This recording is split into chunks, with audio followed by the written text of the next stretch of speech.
السلام علیکم ورحمۃ اللہ وبرکاتہ۔ معزز دوستو، جناب نبی کریم صلی اللہ تعالیٰ علیہ وآلہ وسلم حدیث پاک میں فرماتے ہیں کہ قیامت کے دن اللہ پاک آواز دیں گے اور پکاریں گے کہ کہاں ہیں میرے ہمسائے؟ تو ملائکہ جواب میں کہیں گے کہ اللہ، کون ایسا شخص ہے جو تیرا ہمسایہ بنا ہو یا تیرا ہمسایہ بن سکے؟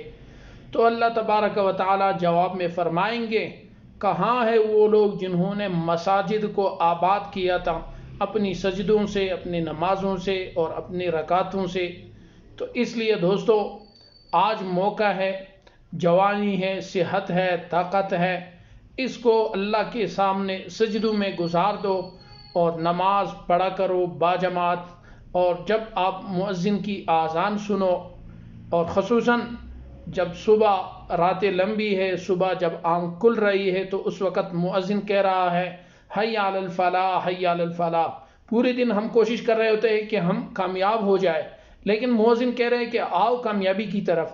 تو اس لیے کوشش کیا کریں کہ خصوصاً فجر کی نماز باجماعت پڑھے اور باقی دن کی نمازیں جو ہے وہ بھی باجماعت پڑھا کرے، تاکہ ہم قیامت کے دن اللہ تبارک و تعالیٰ کے پکارنے پر ہم لبیک کہے کہ اللہ آپ کے ہمسایہ میں یا ہم سب ہے۔